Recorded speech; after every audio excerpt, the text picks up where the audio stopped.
ঘরের একটি মেয়েকে, একটি বাড়ির ডাক্তারকে খুন করা হয়েছে।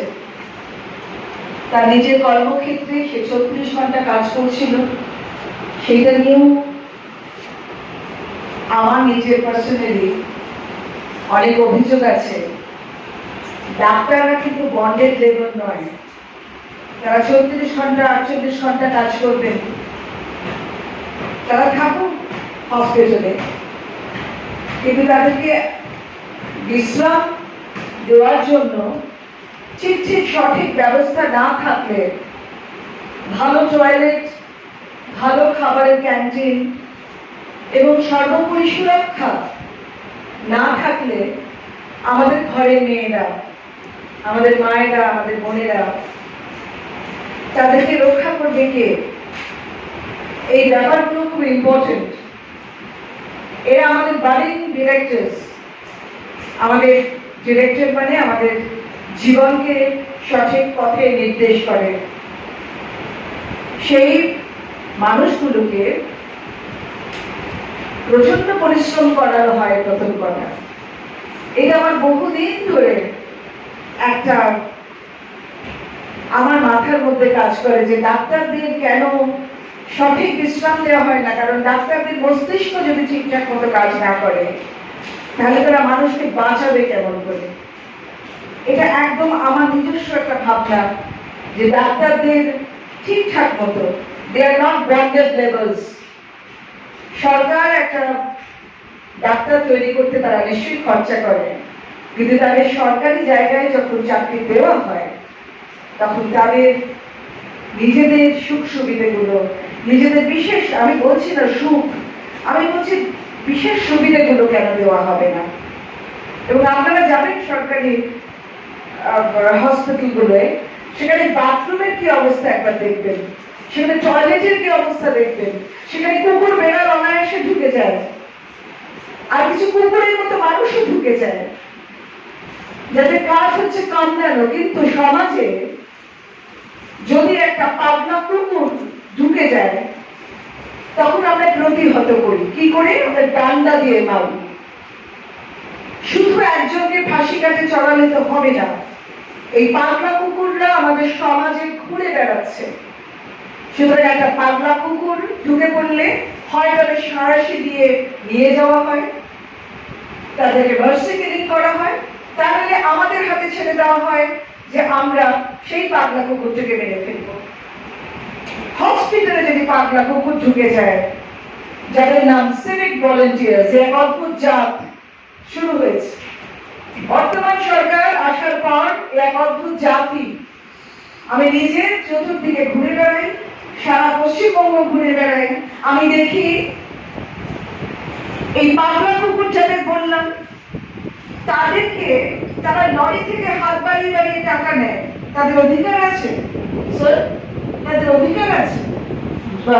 সিভিক ভলেন্টিয়ার্সরা লরি থেকে হাত বাড়িয়ে বাড়িয়ে তারা সমস্ত কাগজপত্র চায়, এবং আমাদের পুলিশ, আমাদের প্রশাসনের মানুষরা তারা দাঁড়িয়ে দাঁড়িয়ে সেখান থেকে যে টাকা পয়সাগুলো কালেকশন হয়, সেগুলো আমার চোখের সামনে ভাব হয়েছে। বহু জায়গায় আমি তাদের থামিয়েছি, কি করছেন আপনারা?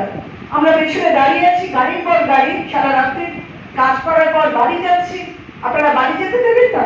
ও ঠিক আছে, ওনাকে সংযত হতে বলা হবে। কিংবা আমাদের পুলিশ মন্ত্রী, যিনি কিনা স্বাস্থ্যমন্ত্রী এবং যিনি মুখ্যমন্ত্রীও বটেন, আমাদের একটাই দফা, বাচ্চারা, আমাদের স্টুডেন্টরা নানা রকম দফা নিয়ে রাস্তায় নামছেন, আমাদের একটাই দফা, মুখ্যমন্ত্রী যিনি কিনা স্বাস্থ্যমন্ত্রী এবং প্রশাসন মন্ত্রী, তাকে ইমিডিয়েটলি পদত্যাগ করতে হবে। অন্য দেশ হলে আপনারা দেখেছেন বাংলাদেশে কি কাণ্ড হচ্ছে, আপনারা দেখছেন স্টুডেন্টরা কিভাবে, বাংলাদেশে আপনারা দেখেছেন স্টুডেন্টরা কিভাবে তারা তাদের কথা বলেছে। সেই স্টুডেন্টরা কিন্তু স্টুডেন্ট নয়। যে স্টুডেন্টরা বঙ্গবন্ধুর মাথায় প্রসাব করে কিংবা তাকে জুতোর মালা পরান, তারা সঠিক স্টুডেন্ট নয়। তারা স্টুডেন্টের ছদ্মবেশে আসা কিছু দুর্বৃত্ত। আমরা সেই দুর্বৃত্তায়ন চাই না, কিন্তু আমরা চাই যিনি কাজ করতে পারলেন না, আমাদের এই যে মাইকটা যিনি দিয়েছেন তিনি সঠিক কাজ করেছেন, যে মাইকটা চলছে, যিনি এই টেবিলটা পেতেছেন যেখানে আমরা আমাদের জিনিসপত্র রাখতে পেরেছি, সঠিক কাজটি করেছেন বলে তিনি সেই কাজটি করতে পারছেন। যে সঠিক কাজ করতে পারবে না এবং দুর্বৃত্তায়ন করবেন তাকে ইমিডিয়েটলি তার পোস্ট থেকে সরাতে হবে। যিনি প্রিন্সিপাল ছিলেন সঞ্জীব বাবু, যিনি প্রিন্সিপাল ছিলেন, তাকে সমান্তরে আরেকটা মেডিকেল কলেজে ঢুকিয়ে দেওয়া হলো। অদ্ভুত। তাকে ক্লোজ করা হলো না, তাকে কোনোভাবে পুলিশে ইনকোয়ারি করা হলো না, তাকে সমান্তরে আরেকটা কলেজে, আরেকটা মেডিকেল কলেজে তাকে একটা পোস্ট দিয়ে দেওয়া হলো, একই পোস্ট, এবং সেই পোস্টে যে ছিল তাকে স্বাস্থ্য দপ্তরে দিয়ে দেওয়া হলো। কেন? এই প্রশ্নগুলো সাধারণ মানুষরা করবেন।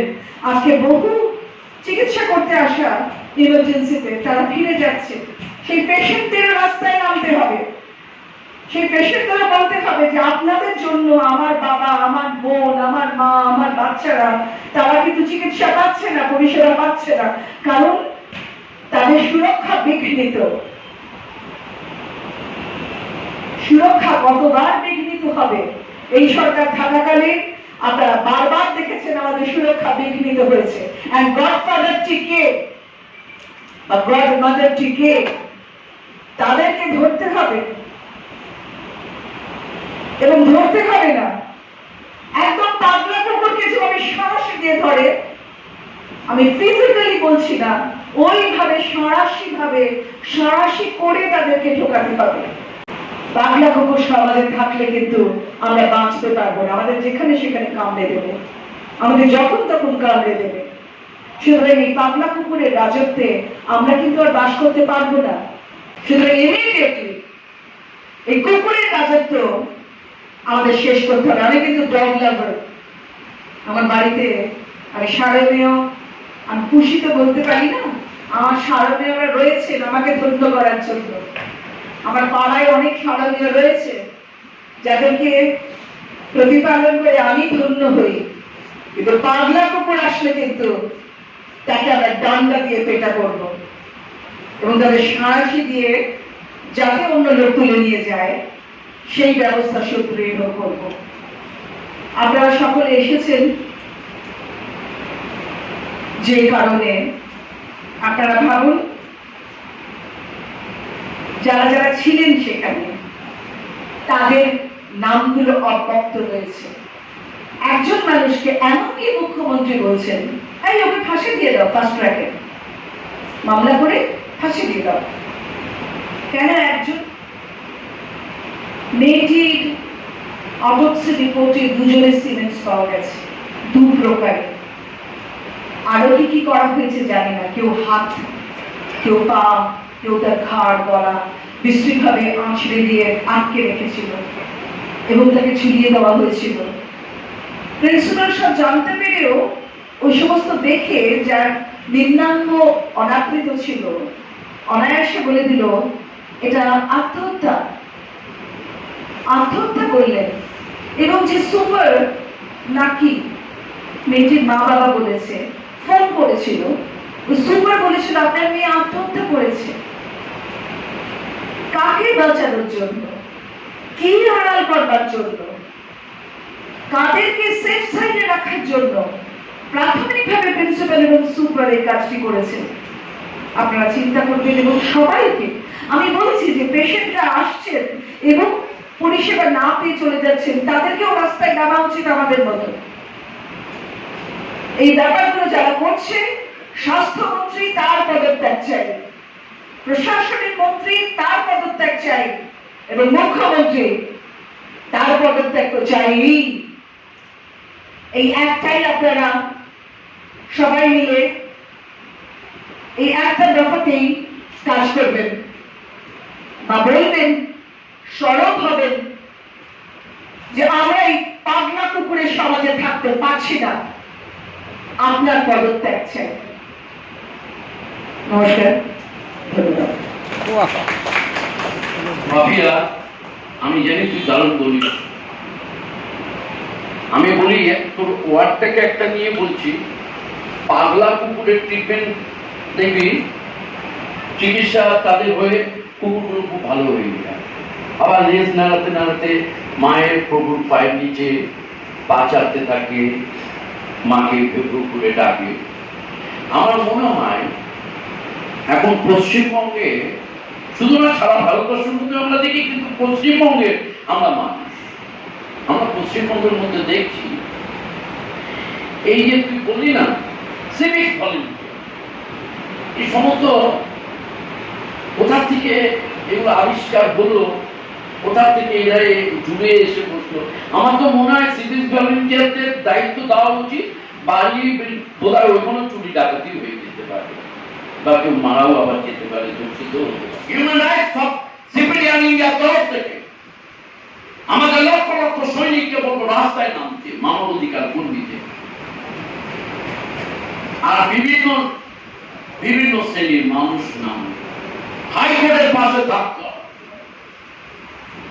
কারণ জানি তো, আমরা দেখেছি এমন এমন যখন রায় বেরিয়ে যায় সব সুপ্রিম কোর্টে দৌড়িয়ে যান, ওটা না হয়, ওইখানেও কিন্তু বাধা পায়।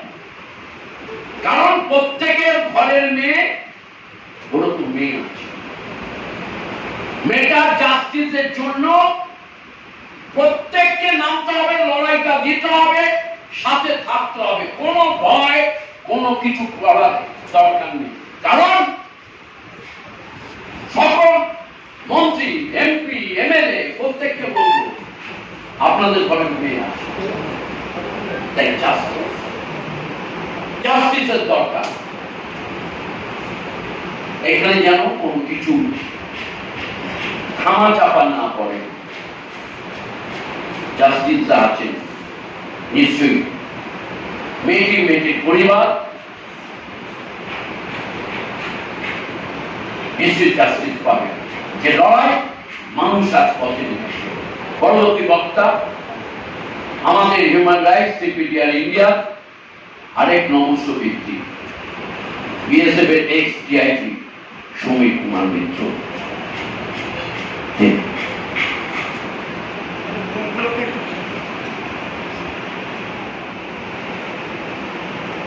মঞ্চে যারা বসে আছেন এবং সামনে যারা আছেন সবাইকে আমার নমস্কার এবং আন্তরিক শুভেচ্ছা। এবং আমি মাপ চেয়ে নিচ্ছি যে আমার এখানে পৌঁছতে দেরি হয়েছে বলে, কারণ এইরকম জ্যাম আমার বয়সে আমি কোনোদিন অভিজ্ঞতা হয়নি যে এইভাবে ট্রাফিক সেই কন্ট্রোল সিস্টেম সেটা বোধহয় এখন আর নেই। কারণ ওগুলো তো ওই ইয়েদের হাতে থাকতো, তো যেন যে ছেলেটা মানলো আর কি, যাদের সেই তারাই এগুলো ট্রাফিক কন্ট্রোল করতো, যেটা বললেন যে হ্যাঁ, যেটা সিভিক ভলেন্টিয়ার, সিভিক ভলেন্টিয়ার এগুলো আমি মানতে পারছি না, সেজন্য বলছি ওই যে ভাড়া করা গুন্ডারা। যাই হোক, পশ্চিমবঙ্গের ডাক্তারদের ব্যাপারে কথা হলো, কিন্তু আমার একটা অত্যন্ত ভালো অভিজ্ঞতা আছে, কেন খালি গালাগালি দেব আর ভালো জিনিসটা বলবো না, সেটাও বোধ হয় এক পার্টি হয়ে যায়। 26শে জানুয়ারি এবং 15ই আগস্ট আমি কোনো একটি বহু যাদের সবচেয়ে বড় যাদের সার্কুলেশন, যারা ভিউয়ারশিপ, সেখানে আমি একটা অনুষ্ঠান করি। সেই অনুষ্ঠানটা হচ্ছে retreat ceremony at Attari Wagah border, Punjab. বাংলায় করি, হিন্দি এবং ইংরেজিটা মিউট করে, যাতে আমাদের যারা বাইরেও আছেন তারাও কিছুটা তাই ইয়েটা আনন্দটা নিতে পারে। 26শে জানুয়ারি আমি অনুষ্ঠানটা করে ফিরে বাড়িতে ফিরলাম। তারপরে 5 দিন আমি জানি না আমি কোথায় ছিলাম, কি ছিলাম, এইটুকু শুনেছিলাম যে খুব দামি দামি ক্লিনিক আমাকে হসপিটালে নিয়ে যাওয়া হয়েছিল, প্রাইভেট হসপিটালে। 14 ঘন্টা ছিলাম, একটা ইঞ্জেকশনও পড়িনি, কিন্তু 46,000 টাকার বিল হয়েছিল। তারপরে আমাকে পাঠানো হলো আইডি হসপিটালে, ইনফেকশাস ডিজিজ হসপিটালে, এবং যে মানে যেভাবে আমাকে ওরা ফিরিয়ে এনেছেন মৃত্যুর মুখ থেকে, এবং যে সেবা সেখানকার প্যারামেডিক্সরা আমাকে দিয়েছেন, এটা হয়তো বিশ্বাস করবেন না অনেকেই, কারণ আমরা হাসপাতাল বলতে যে হাসপাতালগুলো বুঝি, সেই হাসপাতালের এখানে এখন আলোচনা অনেক বেশি হয়ে গেছে। আমি চাইবো না ওই ব্যাপারে আর কোনো রকম আলোচনা করতে, কিন্তু আমি কয়েকটি দাবি রেখে যাব সবার সামনে। দাবিটা হচ্ছে, আমাদের সন্তানদের, বিশেষ করে আমাদের মেয়েদের, বউদের, আমাদের যারা আছেন একলা থাকেন, তাদের নির্ভয়তা কেন থাকবে না? তাদের উপরে কেন এই রকম পাশবিক নির্মম অত্যাচার করে তাকে মেরে ফেলা হবে রেপ করে? সেই জবাবটা কে দেবে? আজকে এখানে পুলিশরা কেউ নেই। আমি পুলিশদের বলবো, জাগ্রত হও। তোমাদের একটা দায়িত্ব দেওয়া হয়েছে, শুধুমাত্র এই মোড়ে দাঁড়িয়ে গাড়ি কন্ট্রোল করা নয়, তোমাদের অনেক বৃহত্তর দায়িত্ব আছে। আমি বলবো সেই সব পুলিশ লিডারকে যে আপনারা জেগে উঠুন এবং মাথা উঁচু করে কাজ করুন, কারণ আপনারা কাজ করছেন দেশের এবং সরকারের, কোনো ব্যক্তির নয়।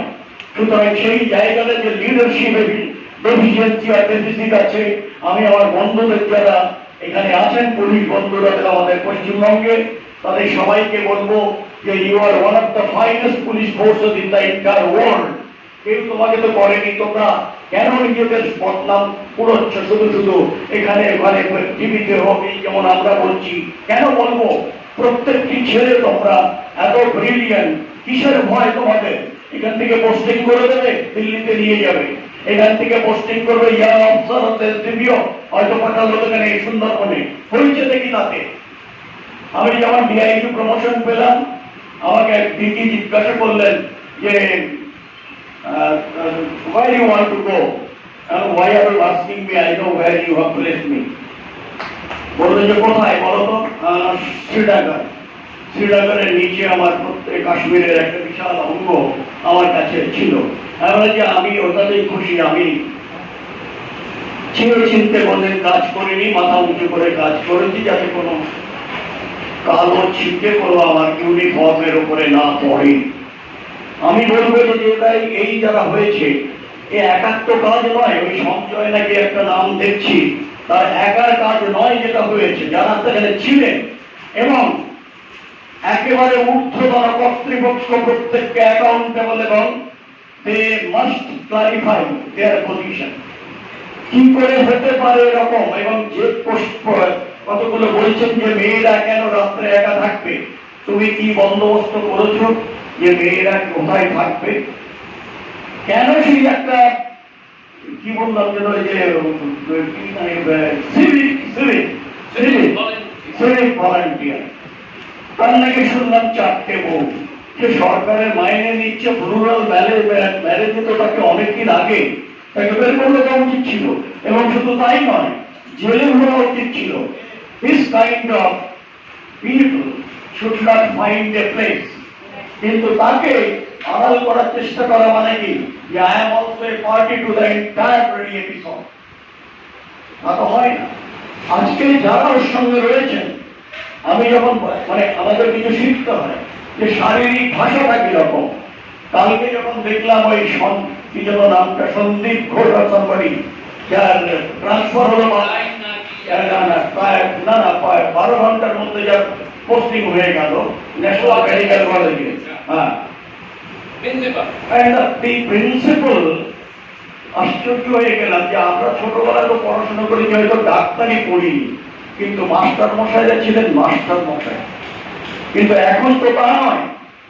এখন কারা আসছেন, যেভাবে হয়তো দেখা যাচ্ছে যে তারা টাকা দিয়ে মেডিকেলের ডিগ্রি পর্যন্ত কিনে নিয়েছে। আমি আপনাদের জানাই, বিহারে 1 বছরের পুরো মেডিকেল ডিগ্রি সরকার থেকে ডিসব্যান্ড করে দেওয়া হয়েছিল।